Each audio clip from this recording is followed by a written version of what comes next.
बुधवारी आलेली आहे गुरुपौर्णिमा। ही वर्षातील खूपच पवित्र आणि शुभ तिथी मानली जाते।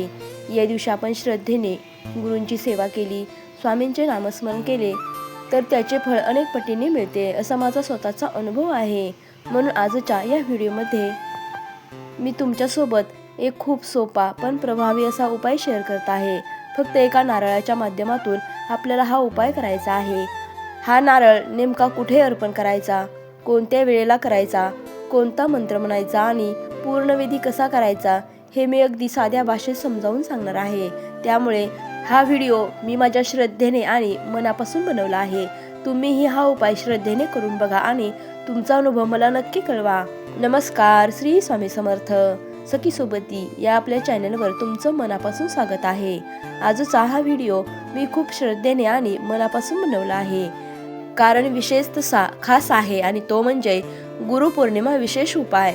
मैत्रिणींनो, गुरुपौर्णिमा हा दिवस वर्षातील अत्यंत पवित्र आणि पुण्यदायी दिवस मानला जातो। या दिवशी केलेली गुरुसेवा, नामस्मरण आणि स्वामींची भक्ती अनेक पटीने फळ देते, असा माझा स्वतःचा विश्वास आणि अनुभव आहे। म्हणूनच आज मी तुम्हाला एक अतिशय सोपा पण प्रभावी असा उपाय सांगणार आहे। फक्त एका नारळाचा उपाय, पण हा उपाय करताना सर्वात महत्त्वाची गोष्ट म्हणजे हा नारळ नेमका कुठे अर्पण करायचा। कारण नारळ म्हणजे फक्त फळ नाही, तो आपल्या मनातील इच्छा, दुःख आणि प्रार्थना घेऊन जातो।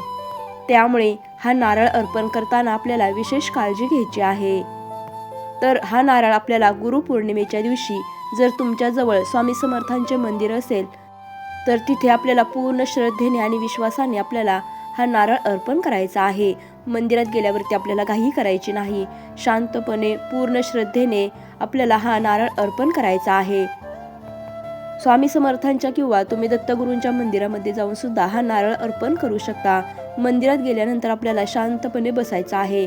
स्वामींच्या मूर्तीसमोर डोळे बंद करायचे आहेत आणि आपली मनातील जी काही इच्छा असेल ती आपल्याला बोलून दाखवायची आहे। आणि त्यानंतर आपण जो नारळ आणलेला आहे तो नारळ स्वामींच्या चरणी अर्पण करायचा आहे। दुसरा एक पर्याय आहे आणि तो म्हणजे तुमच्या घराजवळ कुठेही मंदिर नसेल तर तुम्ही हा नारळ तुमच्या देवघरामध्ये सुद्धा अर्पण करू शकता। परंतु एक लक्षात ठेवा, आपले देवघर हे स्वच्छ असायला हवे, दिवा लावलेला असावा, घरातील वातावरण शांत आणि प्रसन्न असावे।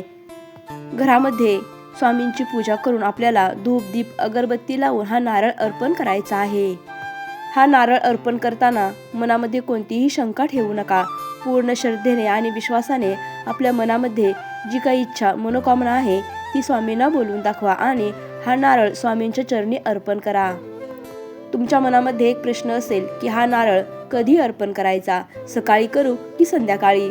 सकाळी सूर्योदयानंतर किंवा संध्याकाळी दिवा लावल्यानंतर तुम्ही हा नारळ अर्पण करू शकता, कारण या दोन्हीही वेळा खूप शुभ मानल्या जातात। परंतु शक्यतो सकाळी नारळ अर्पण करणे अत्यंत शुभ मानले जाते। सकाळी लवकर उठून स्वच्छ कपडे परिधान करून आपल्याला आपल्या देवघरातील देवांची विधिवत पूजा करून त्यानंतर आपल्याला हा प्रभावी उपाय करायचा आहे। तुम्ही हा प्रभावी उपाय मंदिरामध्ये करा किंवा घरामध्ये करा, परंतु पूर्ण श्रद्धा आणि विश्वासाने करा, तरच आपल्याला याचे फळ मिळणार आहे। आता सर्वात महत्त्वाचा भाग म्हणजे मंत्र। तर हा नारळ अर्पण करण्याआधी आपल्याला हातामध्ये नारळ घ्यायचा आहे आणि त्यानंतर आपल्याला एक मंत्र जप करायचा आहे। डोळे बंद करा आणि मनापासून हा मंत्र म्हणा, ओम श्री स्वामी समर्थ, ओम श्री स्वामी समर्थ, ओम श्री स्वामी समर्थ। हा स्वामींचा प्रभावी मंत्र आपल्याला 11 वेळा, 21 वेळा किंवा 108 वेळा तुम्हाला जसं शक्य होईल तसं तुम्ही हा मंत्र जप करायचा आहे।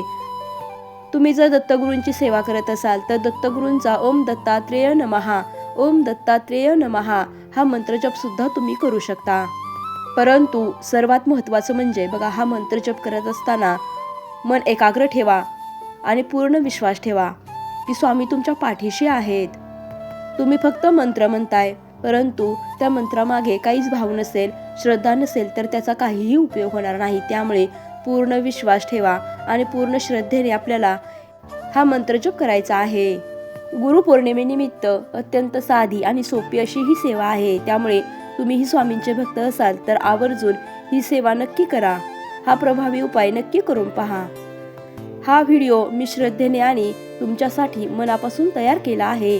तुम्हीही हा उपाय श्रद्धेने करून बघा आणि तुमचा अनुभव मला कमेंटमध्ये नक्की सांगा.